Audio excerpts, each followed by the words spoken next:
My name is Tuhyun Kim, and I was born in a big city in North Korea. I lived there for over 20 years of my first of my life. 아니 뭐 그럼 한국말로 다 하죠. 뭐 한국말로 네, 다 합시다. 한국말로. Yeah, let's go Korean. 음.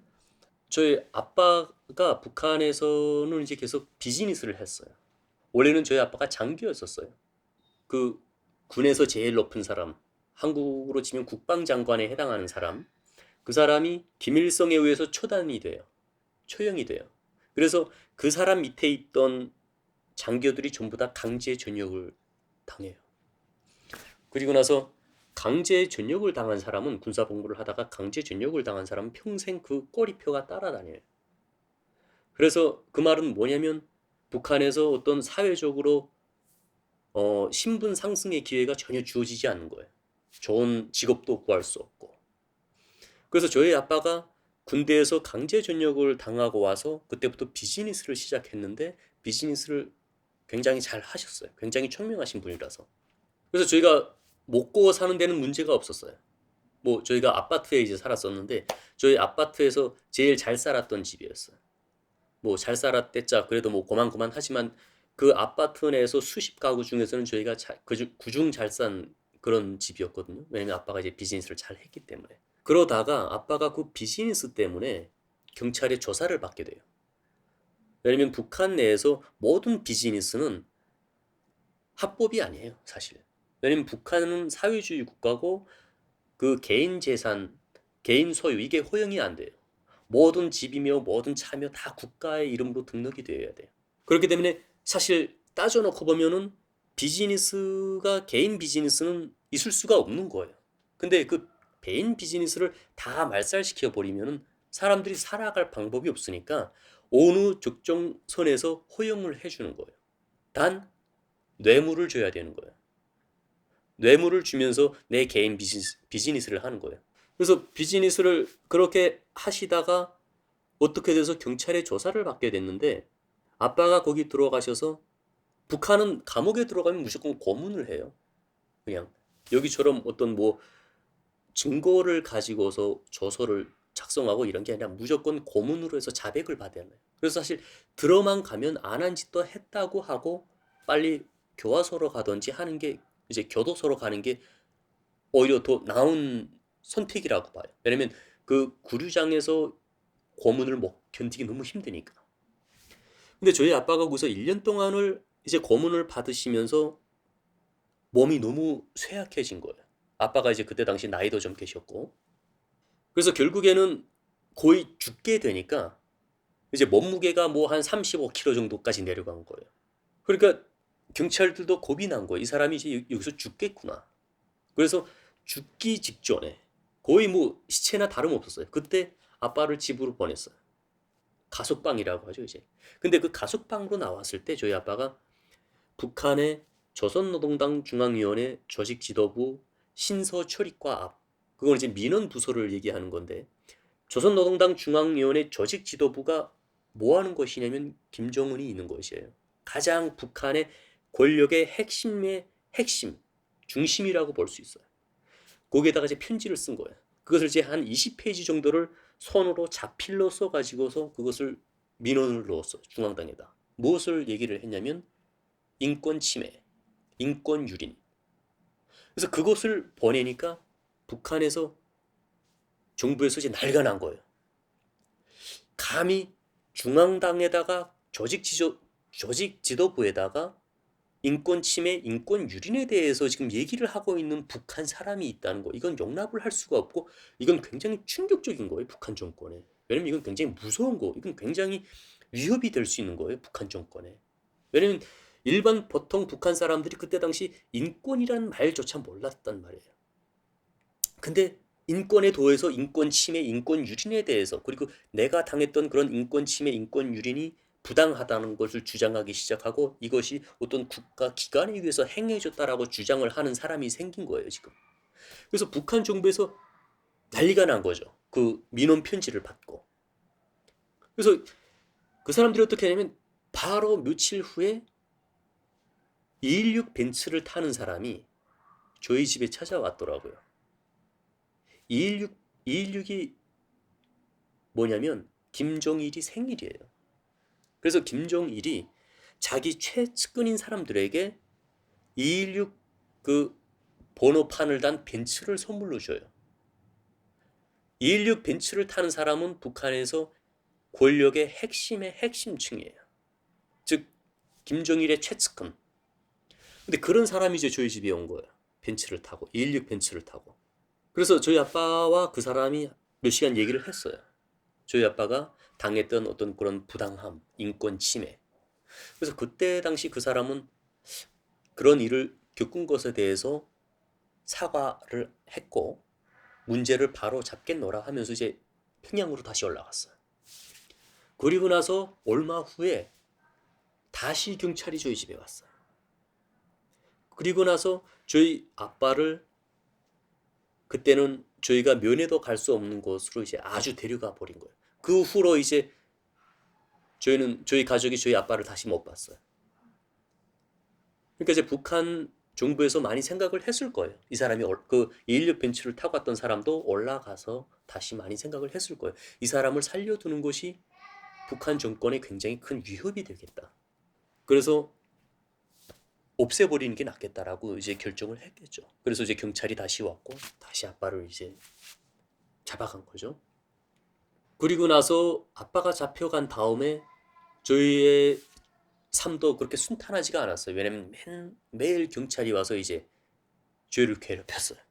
그래서 아무튼 저희가 그 경찰에 쫓겨서 아무튼 마음고생을 엄청 많이 했어요.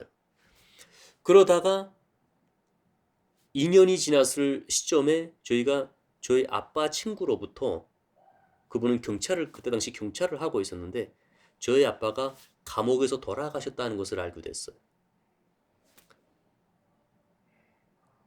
아빠가 돌아가셨는데 어떤 정부로부터 공식적인 사망 확인서나 이런 건 없어요. 그냥 저희가 저희 아빠 친구인 그 경찰분을 통해서 사적으로 알아낸 거예요. 아빠가 어디 가셨고 언제 돌아가셨다는 거. 그래서 저희가 이제 그 경찰분한테 그랬죠. 그러면은 어떻게 아빠 시체라도 되돌려 받아야 되는 거 아니냐. 그거 절차, 방법, 그거 좀 알아봐 줄 수 있냐. 했더니 이분이 그래 내가 알아봐 주마. 해서 이분이 3일 후에 그걸 알아가지고 다시 돌아왔더라고요. 다시 찾아왔어요 저희 집에. 그리고서 이분이 하시는 얘기가 처음에 오셔가지고 말씀을 못 하시더라고.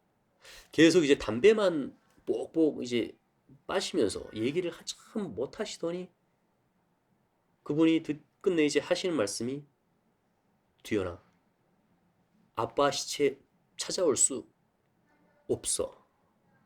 시체 못 돌려준댄다. 이분이 경찰이었는데도 이분도 그걸 모르셨던 거예요 그때까지는. 그래서 그게 뭔 소리냐 했더니 저희 아빠가 8년형을 받았는데 그 8년형을 받았는데 2년 후에 돌아가셨잖아요. 근데 그 나머지 6년을 더 채워서 8년을 풀로 채워야지만 시체를 가족에게 돌려준다는 거예요. 그때 그 소리를 듣고 어떤 그 제3, 그 북한에서의 내 삶에 대해서 이게 과연 사람이 살아가는 삶일까? 과연 북한 밖에 있는 사람들도 이런 삶을 살아가고 있을까? 이게 과연 사람이 살아가는 삶이 맞을까? 정상적인 삶일까? 이런 생각을 그때 처음으로 진지하게 해봤어요. 왜냐면 태어나서부터 계속 이제 세뇌를 당해오니까 뭐 11살 때 가서 공개 처형하는데 앞에 세워다 놓고 그걸 보게 해도 그걸 당연한 거로 받아들였고 모든 것이 그냥 다 당연했었어요. 우리가 여행 갈 때 뭐 어디에 왜 가고 누구한테 가며 언제 돌아올 거며 이것을 꼭 보고하고 가야 되는 거 이것도 다 정상적인 거였어요. 모든 것 모든 일이 일어나는 거 이게 자연스러운 삶이고 이게 삶이다라고 받아들였었단 말이에요. 그래서 어떤 뭔가 이게 조금 잘못되지 않았을까? 무슨 의문을 가지고 물음표를 달고 이랬던 적이 없었어요. 단지 김씨 일가를 위해서 내 목숨도 기꺼이 바쳐야 되고 그걸 또 내 가족의 가문의 영광이다라고 생각했었었고. 근데 아빠 사건을 겪으면서 그때 처음으로 진지하게 이게 과연 사람이 살아가는 삶인가? 이게 과연 정상적인 삶일까라고 생각을 하기 시작을 한 거예요. 그리고 나서 그때부터 아니다 이게 사람의 삶일 수는 없다. 그리고 또 어떻게 돼요? 아빠가 감옥에서 돌아가심으로 해서 반역자가 된 거예요. 반역자. 일명 처단자 가족인 거예요. 그래서 처단자 가족은 평생 또 그 꼬리표가 따라다녀요. 저한테까지도. 북한 정권이 저희를 가르치기는 계급이 없고 그리고 누구나 평등한 만인이 평등한 사회가 사회주의 국가이다 라고 가르쳤고 그들의 말대로라면 북한은 사회주의 국가예요. 근데 북한은 어때요? 철저한 계급사회. 그리고 그 신분에 따라서 내가 정부로부터 혜택을 받을 수도 있고 차별을 당할 수도 있는 거예요. 근데 저는 반역자의 아들로서 완전히 차별을 당하는 거예요. 아시다시피 북한 남자들은 10년 동안 무조건 군사복무를 해야 돼요. 고등학교를 졸업하면. 진짜 누구나 다 해야 되는 거예요. 근데 거기서도 저를 배제시키더라고요. 넌 군대도 갈 수 없어. 왜? 반역자의 아들이니까. 그리고 북한에는 직업을 구하는 것도 자유가 아니에요. 정부에서 그 사람의 출신 성분에 따라서 너는 이 일을 하고 너는 이 일을 하고 다 정해주잖아요. 저는 가장 힘든 일, 철길 보수를 하는 직업인데 뭐 여기처럼 철길 보수도 기차를 타고 다니면서 하는 게 아니라 항상 어떤 햄머를 메고 걸어서 다니면서 수십 리를 걸어서 왔다 갔다 하면서 그 철길 수리를 하는 거란 말이에요. 그런데다 저를 배치를 하더라고요. 그래서 저는 아빠 때문에 제 출신 성분이 굉장히 적대 계급이라고 하는 가장 낮은 계급에 속했었고 그 출신 성분 때문에 계속 정부로부터 차별을 받았었어요. 그래서 결국에는 그런 차별, 그런 출신 성분 제도 이런 것 때문에 결국에는 제가 북한을 떠나야 되겠다. 북한에서 계속 살아가는다는 것은 내 삶에 그 어떤 희망도 없는 거예요. 그래서 아빠의 사건 이후로 제가 북한에 대해서 어떻게 진지하게 좀 생각해 보는 그런 계기가 됐었고 또 더욱이 김정은이 그때 등장을 하면서 2009년도에 그때 확실하게 제 생각을 했죠. 더 이상 안 된다. 가다 죽더라도 나가야 되겠다. 네. 그래서 그것이 가장 큰 저의 어떤 탈북 동기가 되었어요. 제 아빠의 사건이. In 2009, I escaped from North Korea, and in the same year, arrived in South Korea. The journey through China and Southeast Asia took for 3 months.